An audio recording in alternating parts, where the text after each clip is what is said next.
और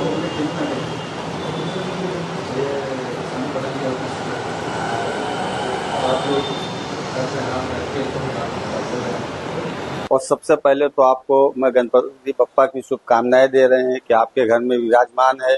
ये 10 दिन तक के समझिए आपका घर स्वर्ग बना हुआ है। इसकी बहुत बहुत बड़ी आपको मैं शुभकामनाएं दे रहा हूं। और ये बप्पा की तरफ से मैं भी आशीर्वाद उनका लेने आया हूं। बप्पा का आशीर्वाद भी मैं लिया हूं। इसके बारे में आप क्या कहेंगे, जनता को बताइए। सबसे पहले तो मैं आप सबका शुक्रगुजार हूँ। आप मेरे पापा के लिए आए हैं यहाँ पर, उनका आशीर्वाद पाने के लिए। मैं मेरी तरफ से, मेरे परिवार की तरफ से, हमारे पूरे मुमरा वासियों की तरफ से पूरे देश को गणपति की हार्दिक शुभकामनाएं देता हूँ। साथ ही साथ रिद्धि सिद्धि के देवता है, आशीर्वाद हर काम शुरू करने से पहले उनका नाम हम लोग लिया करते हैं। पूरे जगत में उनका नाम, किसी भी काम के शुभ शुरुआत से पहले उनका नाम लिया जाता है, उनसे आगमन होता है। तो मैं आप सबको इस खूबसूरत अवसर पर सबको बहुत बहुत शुभकामनाएं देता हूँ। अच्छा, मेरा एक सवाल है आपसे कि मुमरा के विकास के लिए कौन सी 3 सबसे बड़ी महत्वपूर्ण प्राथमिकताएं आप मानते हैं? सबसे पहले तो सड़क यातायात का। दूसरा, हमारे पास मेट्रो की सुविधा नहीं है। सड़क के ऊपर ट्रैफिक इसलिए क्योंकि हमारे पास मेट्रो की सुविधा नहीं है। मैं आपसे एक विनती करना चाहता हूँ, आपके माध्यम से लोगों तक पहुंचना चाहिए कि जो हो गया उसके पीछे मत दौड़िए। नया हम उसके अंदर क्या लेके आ सकते हैं, उसके ऊपर बहस छिड़नी चाहिए। क्योंकि यहाँ के जितने भी लीगल बिल्डर्स हैं, मैं उनसे पूछना चाहता हूँ, क्या आपसे नगर पालिका मेट्रो के नाम से सेस ले रही है कि नहीं ले रही है? ले रही है, लेकिन आने वाले कई सालों तक मेट्रो का नामो निशान तक मुमरा में नहीं है। इसके बारे में यहाँ से कोई आवाज नहीं उठा रहा। मैं आपसे दरख्वास्त करना चाहता हूँ कि अभी हॉस्पिटल तो आपको मिल गया है, आधी सड़क मिल चुकी है, उसको पूरी होनी चाहिए। साथ ही साथ मेट्रो होना चाहिए। और मेरे ख्याल से एक अच्छा कॉलेज, जो बेहतरीन कॉलेज स्टेट लेवल का हो, उसको मुमरा में आना चाहिए। जैसे डिग्री कॉलेज है, इंजीनियरिंग कॉलेज है, ये सब भी मुमरा में होना चाहिए। मुमरा के अंदर जल आपूर्ति, कचरा, घन कचरा, सड़क जैसी बुनियादी सुविधाओं को बेहतर बनाने के लिए आपके पास कोई योजना है अभी? मैं आपको बताना चाहता हूँ, जब मैं संजय नगर में नगर सेवक था, मैंने रास्ते बड़े किए ताकि हर कोने तक पानी पहुंच सके। कचरा उठाने के लिए घंटा गाड़ी पहुंच सकती है। एक जमाना था जब घंटा गाड़ी हर चौराहे में, हर नुक्कड़ में, हर गली में आती थी, वो आज इस बार दिख नहीं रही है। उसके सुधार के लिए हमको आगे बढ़ना चाहिए। और मैं खास आपके माध्यम से मैं जनता से अपील करना चाहता हूँ कि शॉर्टकट का रास्ता मत अपनाइए। खिड़कियों में से, दरवाजों में से जो गंदगी आप फेंकते हो, वही गंदगी आप तक वापस आपकी जान लेने के लिए आती है। उस 1 सेकंड के लिए आप सोच लीजिए कि जो चीज आप नालों में फेंक रहे हैं, वो नालों में जाके जाम होती है। फिर हम किसी एक को दोष देते हैं, किसी नगर सेवक को, किसी आमदार को, किसी खासदार को, या वहां के जो नुमाइंदे होते हैं उनको दोष देते हैं। लेकिन दोष किसी को देने से अच्छा कभी कभी अपने भी गिरेबान में झांक के देखिए कि हम जो कचरा फेंक रहे हैं वो हम कहाँ फेंक रहे हैं। पिछले कुछ सालों से मुमरा के अंदर आप किस किस चुनौतियों का सामना किया आपने सर जी? जब मैं देखता हूँ मुमरा के अंदर, तो ट्रैफिक का आज सबसे बड़ा मसला अपने सामने खड़ा है। घन कचरा, जो कचरा है, उसका एक बहुत बड़ा मसला है। साथ ही साथ हम एक तरफ पहाड़ है, दूसरी तरफ हमारे यहाँ खाड़ी है, तो जो पहाड़ी पानी आता है उसको जाने के लिए कोई रास्ता नहीं है, तो वो हमको ले डूबता है। ये जो 3 मसले हैं ना आज के तारीख में, जो बैकलॉग के हैं, नए नहीं, जो पिछले मसले हैं, इसको हमको सुधारने की जरूरत है। और आप नगर सेवक के रूप में इसका हल निकालने के लिए आपने कुछ लेटर वगैरह या कुछ ऐसा सम्मान वगैरह आगे बढ़ाया? बताना चाहता हूँ कि जब हम लोग नगर सेवक थे, उस वक्त हमने घन कचरा और घंटा गाड़ी का इजाद की थी। घंटा गाड़ी जो होती थी आज भी है, लेकिन उस पैमाने पे नहीं है कि वो हर गली, और हमारे वक्त में एक वार्ड के अंदर कम से कम 10 घंटा गाड़ी होती थी। उस 10 घंटा गाड़ी को 3-3 घंटे के बाद रिपीट किया जाता था। अगर वो 10 घंटा गाड़ी 3 घंटे के बाद रिपीट होती थी, इसका मतलब वो 30 जगह पे जाती थी। 30 जगह पे जाकर वो घंटा बजाती थी और वहां का कचरा उस घंटे गाड़ी के अंदर आता था। तो कम से कम 50% उसका निजी, मतलब कचरा जो था हो जाता था, तो रोड पे नहीं फेंकते थे, लोग रोड के ऊपर नहीं फेंकते थे, और बिल्डिंग के सोसाइटी के नीचे आती थी, जो मुर्गी के मटन के दुकान है उनके बाहर वो खड़ी होती थी, वहां से वो कचरा उठाया जाता था। मुमरा में हाल ही में कुछ ऐसा विकास कार्य हुआ है, आपके मतलब आपकी क्या राय है उसमें? जो विकास कार्य उसमें आपकी क्या राय है? मुमरा में कुछ हाल ही में जो विकास हुआ है? हमारे वक्त में जो योगदान हुआ था उसमें देखो, आप पानी की जो टाकियां देख रही है वो हमारे योगदान है। जो आज ये कंक्रीट रोड देख रहे हो, जो रेती बंदर से लेके तो तौसा तक जो रोड है उसको आप देख लीजिए, जो कंक्रीटाइजेशन हुआ था। मैं यहाँ के जनता से, आवाम से अपील करना चाहता हूँ कि आने वाले वक्त में आप एक अच्छा पढ़ा लिखा जो आपकी आवाज नगर पालिका तक पहुंचा सके और उसको एक सही रास्ता दे सके, आप तक वो सुविधा पहुंचा सके, ऐसे लोगों को आपको चुन के देना। अच्छा, मुमरा के वासियों के लिए भविष्य में आप आगे क्या कार्य करना चाहते हैं कि जो मुमरा के भविष्य के लिए उज्जवल हो? जैसे मैंने कहा, एक यूनिवर्सिटी लेवल का कॉलेज, यहाँ पर डिग्री कॉलेज होना चाहिए, ताकि उसमें लोग यहाँ से हमको मुलुंड, बम्बई, डोंबोली ऐसे जगह शहर में या तो वाशी ऐसे शहर में जाना पड़ता है, तो कम से कम उस लेवल का एक डिग्री कॉलेज हो।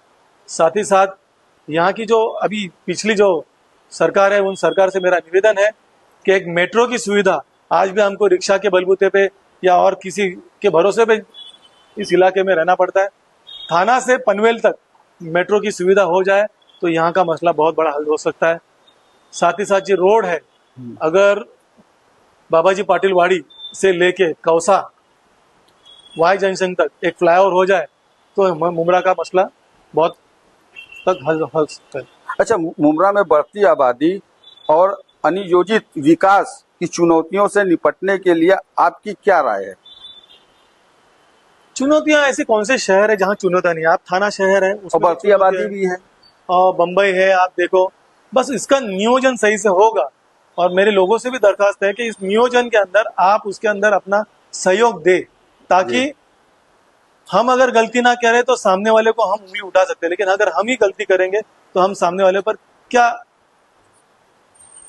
सुविधा के लिए मांग कर सकते हैं। अच्छा, आखिरी सवाल मेरा यह है कि मुमरा के अंदर ट्रैफिक और प्रदूषण की समस्याओं को कम करने के लिए आप कौन से कदम उठा रहे हैं? अब जो भी चुनाव आएगा इसके बाद हमारे जो कदम है वो उस दिशा में होंगे। मसलन रेलवे, आप देखते रहेंगे रोशनी के पास जो ब्रिज है फास्ट ट्रैक का, वो अब रोड के हिसाब से बहुत छोटा पड़ रहा है। मेरी इस सरकार से दरख्वास्त है कि वो उस ब्रिज को डबल किया जाए, ताकि जो ट्रैफिक जाम होती है यहाँ पर, खास करके शैलेश नगर और ठाकुरपाड़ा के बीच में जो ट्रैफिक जाम होती है, उससे हमको निजात मिले। साथ ही साथ जो MM वैली का रास्ता है, शायद अभी यहाँ के आमदार जितेंद्र रावत साहब, उन्होंने वाई जंक्शन से लेके तो शिमला पार्क तक वो रास्ता बनाने का हाथ में लिया है। अल्लाह उनको जल्दी कामयाबी दे और मुमरा को उस ट्रैफिक से निजात मिले। साथ ही साथ एक हॉकर्स लोगों को अलग से एक मार्केट बनाकर दे दीजिए, ताकि उनका भी मसला हल हो जाए। अच्छा सुबह, ये तो अभी ज्यादातर लोग कहते हैं कि मुमरा के अंदर विकास विकास विकास, तो आपके निगाह में कितना विकास हुआ होगा मुमरा के अंदर अब तक के? आपके हिसाब से कितना विकास हुआ है? मुमरा बदल रहा है, ऐसा विकास का मैं नहीं कह सकता, क्योंकि मुमरा का प्रॉब्लम क्या था, मुमरा में इलीगल कंस्ट्रक्शन के वजह से ऑलरेडी जो जगह थी वो एक्वायर हो चुकी थी। लेकिन फिर भी आप आज MM वैली के तरफ देखोगे, उस तरफ का ये इलाका देखोगे तो लोग, उस तरफ का ये इलाका देखोगे तो लोग अब अपने आप को बदलने की कोशिश कर रहे हैं। मैं आपके माध्यम से लोगों को एक अपील करता हूं कि हमको अब जमाने के साथ चलना है। ठीक है, हमारी कैपेसिटी, बाइंग कैपेसिटी थोड़ी सी कम है, लेकिन मैं यहाँ के बिल्डरान से भी रिक्वेस्ट करता हूँ कि जब भी आप, मैं किसी के खिलाफ नहीं बोल रहा हूँ, लेकिन मैं उनको एक सुझाव दे रहा हूँ कि जब भी आप बिल्डिंग बांधोगे या कुछ भी करोगे, तो रोकने वाला तो मैं नहीं हूँ, इस सरकार जाने, लेकिन कम से कम रोड और रास्ते के लिए जगह छोड़कर बांधो। अभी बीच में आवाज उठी थी, आप जैसे हमारे अनलीगल बिल्डिंगों की अभी जो बीच में कार्रवाई थी, सिल रोड पे थी, सिल मापे रोड के ऊपर, उसमें रफीक आमदार ने आवाज उठाई, इस पे आपकी क्या प्रतिक्रिया है? जो कोर्ट के है उसके अंदर हम प्रतिक्रिया देने वाले कौन है? क्योंकि कोर्ट, हम कितनी भी प्रतिक्रिया दे, कोर्ट जो निर्णय लेगा उसके आगे मुझे लगता नहीं, क्योंकि अगर मैं आज मुख्यमंत्री भी होता या मैं प्रधानमंत्री भी होता, लेकिन अगर कोर्ट का फरमान आया तो उसको हम सबको एक्सेप्ट करना पड़ता है। तो कोर्ट के मसले में मैं ज्यादातर नहीं जाना चाहता हूँ। क्योंकि कहते हैं जो भी मैटर सब्ज्यूड हो जाए उसके ऊपर आप टिप्पणी नहीं कर सकते। लेकिन मेरी बिल्डर लोग से भी अपील है, लोगों से भी अपील है कि जो भी बांधोगे या जिसमें भी आप घर लोगे तो थोड़ा सा सोच समझ करके करिए। रफीक आमदार ने जो कदम उठाया, स्टेट किया था, जो आज जनता के लिए भलाई किया, ये सही है या नहीं? हर वो काम जनता के भलाई के लिए हो वो सही होता है, मैं यही कह सकता हूँ। मतलब रफीक आमदार साहब ने जो किया, मैं देखो, मैं किसी इंडिविजुअल की नहीं बात कर रहा हूँ, मैं सिर्फ रफीक आमदार हो या अभी कुछ दिनों पहले कांग्रेस के वसीम सैयद ने कुछ वो इलेक्शंस के वोटर्स के ऊपर किया, जी जी जी, कुछ जी, लोगों ने ट्रैफिक के मसले में निवेदन दिया है, कुछ लोगों ने जो मस्जिद के ऊपर जो भोंगे लगते हैं, यानी हर वो चीज जिससे जनता का ताल्लुक हो या जनता को उसमें राहत हो, उन हर लोगों के साथ हमको जुड़ना चाहिए जहां से जनता को ऐसा लगे कि ये हमारे साथ है। आपने जो कहा बहुत सही कहा कि भाई जो जनता की भलाई के लिए करेगा हित में अच्छा ही होता है। और आप अब मुंब्रा की जनता के लिए आप क्या अपील करना चाहते हैं? ये लास्ट क्वेश्चन है मेरा। मैंने इससे पहले भी अपील की थी, मैं जनता को फिर एक बार आपके माध्यम से अपील करना चाहता हूं कि गणपति बप्पा आए, गणपति बप्पा के सभी लोग आप दर्शन लीजिए, साथ ही साथ ईद ए मिलादुन नबी अभी शुभकामनाएं मैं देना चाहता हूं। साथ ही साथ ये जो भाईचारा हमारा रहा है कि देखिए, हमको पता था कि गणपति का त्योहार है, ईद ए मिलादुन की जो तारीख है वो 5 तारीख है, जी जी। तो मेरे भाई जो त्योहार मना रहे हैं उनको तकलीफ नहीं होनी चाहिए, इसलिए मेरे मुस्लिम भाइयों ने जो निर्णय लिया है, ऐसा कहीं होता है? नहीं, ये तो सिर्फ हिंदुस्तान में होता है। हिंदुस्तान में आप देखिए, बाहर देशों में वो जो उनकी तारीख है उसके ऊपर ही वो सब करेंगे, लेकिन ये सिर्फ हिंदुस्तान है, ये गंगा जमुना की तहजीब है, ये सिर्फ हिंदुस्तान में हो सकता है। मैं आप सभी का, दोनों भाइयों का बहुत बहुत शुक्रगुजार हूँ कि आप दोनों ने इसके अंदर पहल करके, यानी 2 भाई है ना हिंदू मुस्लिम, तो दोनों भाइयों ने उसके अंदर पहल की और मैं दोनों का शुक्रगुजार हूँ और दोनों को शुभकामनाएं देता हूँ। ओके।